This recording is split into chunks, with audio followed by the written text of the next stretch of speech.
Hey everyone, welcome to my channel. My name's Amanda Dittlinger and I am a neurodivergent woman. I have aphantasia, the inability to visualize in your mind's eye. I have SDAM, a rare memory disorder, and I have autism and ADHD. So last night I was putting together a reel for Instagram, and sometimes I like to take those 1.5 or 1 minute ideas and kind of expand on them in a little bit longer topics on YouTube.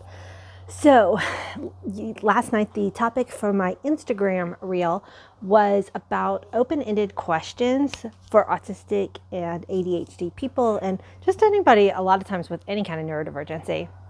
So this is something that it's one of those things that after my diagnosis, it was kind of like another aha moment, because I've always struggled. There's Watson.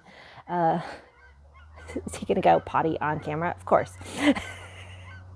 Anyway, it's one of those things that I have always struggled with, but I didn't understand why. I thought just like I would freeze, and you have feelings of feeling like dumb or like slow, or just like, why can't I answer these questions in a like normal way? Can you see the geese? There's a bunch of geese flying south. ADHD brain, ADHD brain. Okay, let's not stray from topic, Amanda. Let's focus. Okay. So yesterday I'm taking this yoga philosophy class, which is amazing. So, okay, yeah, I'm about to start like going off onto all this yoga stuff, but that's irrelevant. I'm going to stick to the course. So, like I said, I've been taking this yoga class, and after class yesterday, we were all walking out, and one of the classmates, as people do, it's just a common conversation topic. Oh, do you have any plans for this evening? The class ended around 3, and it's just logical to kind of make small talk and ask people, oh, do you have anything to do that evening? Well, those kind of open-ended questions, like that one specifically, it just shuts my brain down. Two things happen. Either all the answers flooded, like I'm going to cook dinner, I'm going to take a shower, I am going to, like take the dog for a walk, I'm going to read my book, like just those things that really honestly are not the answers that most people are looking for, or if they are, it's more of a summary of, oh yeah, I'm just going to be like chilling at the house, not like the specifics. Like they don't really need to know you're taking a shower. That's ridiculous. But those like what floods into my head, or my brain just completely goes blank because I don't have like a really interesting answer. I'm not going anywhere. I'm not doing anything super exciting. My brain will just shut down. I'm like watching my pug. I think he went to the bathroom again on camera. We'll put a little heart emoji over it maybe. Anyway.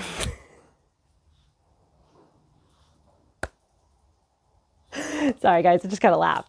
Okay. So my brain will like just completely blank out, and I won't have any answers.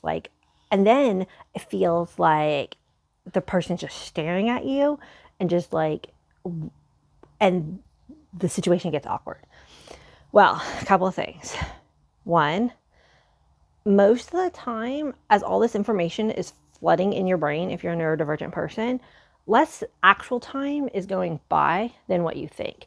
It feels like an eternity because your brain is like firing off so much information, but in reality, it's probably only a second or two, and you have time to take a deep breath and go, okay, they're just asking me a question. It's okay.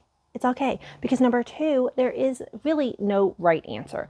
Yes, there are some answers that are going to come off a little bit more strange than others, but honestly, I mean, they asked, and if your big plans for that evening are to like take a shower and do a deep condition on your hair, woohoo, well, you know what? Go ahead and share that if you feel comfortable with it.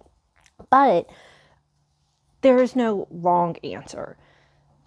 There are some answers that are usually just more acceptable than others, but don't worry about it. This is just a way for people to connect after class. Like, just kind of these small talk interactions are just a way to like have conversation and get to know somebody. So the third thing is, if you can, use your scripts and throw the conversation back to them. So if you can take that deep breath and you can just say, oh, I don't have that many plans today. What are you doing? Then that throws the conversation back to them, because the point of the interaction is really to just kind of get to know the person. They literally don't really care about what you're doing that evening. So if you can throw it back to them, they might say something that will give you some structure that's less open-ended. So they may say something like, hey, yeah, we're going out to dinner tonight to Mexican food. And you could say, oh my gosh, I love Mexican food. Have you tried whatever local restaurant that you love? The point is to just kind of like have this flow of conversation, and it's not going to be a long interaction. It's just like as we were walking out to our cars, so that you're not being just quiet. Like that's just what people do. So the other thought that I had after this whole thing, and see, that's the thing, like neurotypical people, if you obsess over conversations like this, it is a good indication that you might be neurodivergent. Neurotypical people don't usually worry about these kinds of things, and that's okay. It's fine. It just is. So the other thing is my ADHD brain. I really have to have that transition time. So when I'm doing a yoga class, after the yoga class, my brain has not transitioned to what my next activity is. So when somebody asks me, what are you doing this evening? My brain has not had time to switch off of yoga and onto my future plans.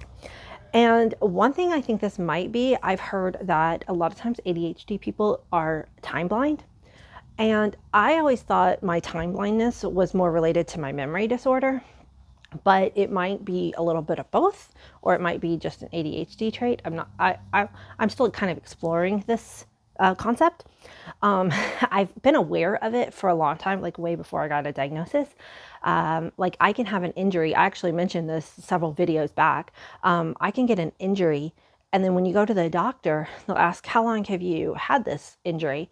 And I just don't know the answer. Like, has it been a week? Has it been 2 weeks? Has it been a month? Like, I am really kind of time blind. And that's why I thought it was like part of my memory disorder, because it's like, I feel like I should remember how long this foot has been hurting. But unless I write it down in a journal or something, those kinds of things will just completely disappear from my head.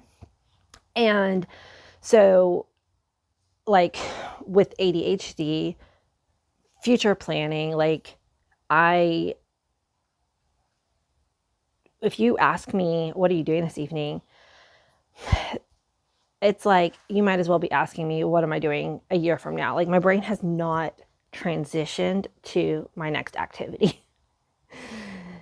And that's not to say that I don't have something, because as an autistic person and ADHD person, I love to have routines and I like to have a flow to my day, but that doesn't mean that I will always be able to recall what that is in that moment of social interaction.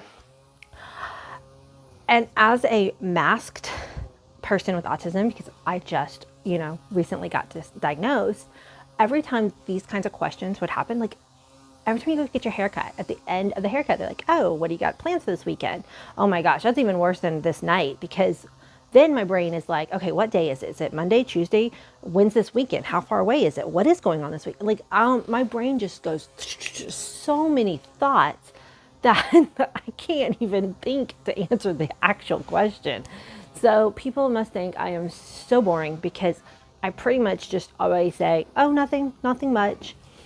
Even if I do have something exciting, which honestly, I am quite a homebody. So a lot of times I don't have exciting plans, and I am so okay with that. Anyway, I hope you enjoyed this rambling video and that you can find something to relate to. I hope I can actually use it, because I didn't realize everyone was going to be doing their lawns today. And so hopefully my mic is drowning out the lawn sounds. But hey, that's what living in suburbia is all about, and I'm cool with that. Make sure you hit the subscribe button and follow along as I am discovering all about being neurodivergent and learning along with y'all and sharing my insights and finding ways to relate. Until the next video, bye guys.